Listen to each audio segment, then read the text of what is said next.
முன்னர் செய்த தப்பு இப்போது திருத்தம். கேரளா என்ன நடந்தது தெரியுமா? வாங்க பார்க்கலாம். கேரளாவின் பெயரை மாற்றப் போகிறார்கள். கேரளா என்று இருக்கக்கூடிய பெயரை பார்த்தீங்கன்னா கேரளம் என்று மாற்ற வேண்டும் என்று அங்குள்ள மக்கள் கோரிக்கை வைத்துள்ளனராம். இதற்கான காரணம் என்ன என்பதை தான் நாம் இன்றைக்கு பார்க்க போகிறோம். கேரளா என்ற பெயர் வந்ததற்கு இரண்டு விதமான விஷயங்கள் சொல்கிறார்கள். முதலாவது வரலாற்று ரீதியான காரணம். அதாவது பண்டைய காலத்தில் இந்த பகுதியை சேர மன்னர்கள் ஆட்சி புரிந்தார்களாம். சேர மன்னனில் இருந்து சேர என்ற வார்த்தையும் நிலத்தை குறிக்கும் அளம் என்ற வார்த்தையும் தான் சேர்த்து சேரளம் என்று அழைக்கப்பட்டது.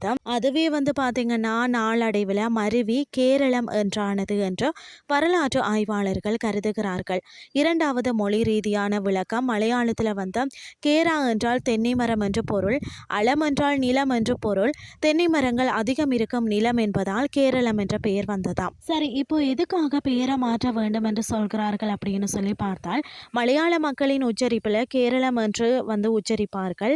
ஆனால் ஆங்கிலேயர் ஆட்சியின் போது அவர்களுக்கு உச்சரிப்பு சுலபமாக இருக்க வேண்டும் என்பதற்காக தான் கேரளம் என்பதை கேரளா என்று மாற்றி அதிகாரப்பூர்வமாக எல்லா இடத்திலேயும் பயன்படுத்த ஆரம்பித்து விட்டனர். ஆங்கிலேயர்கள் வைத்த பெயர் வேண்டாம், நம்மளுடைய உண்மையான உச்சரிப்பை கொண்டு வர வேண்டும் என்பதற்காக தான் கேரளா சட்டமன்றத்தில் இதற்கான தீர்மானத்தை கொண்டு வந்துள்ளனராம். மத்திய அரசு இதற்கு ஒப்புதல் கொடுத்து விட்டதாம். இன்னும் நாடாளுமன்றத்தால் இதற்கான நடைமுறைகள் முடிந்து விட்டால் அதிகாரப்பூர்வமாகவே கேரளம் என்ற பெயர் வந்துவிடுமாம். அதற்கு பிறகு எல்லா ஆவணங்கள் போர்ட்டுகளில் கேரளம் என்று தான் இருக்கும். இன்றைய கிறிஸ்டி உங்களுக்கு பிரயோசனமாக அமைஞ்சிருக்கும்னு சொல்லி நானும் நம்புகிறேன். இதே மாதிரி மற்றொரு கிறிஸ்டின் வாயிலாக உங்களை சந்திக்கிறேன். நன்றி.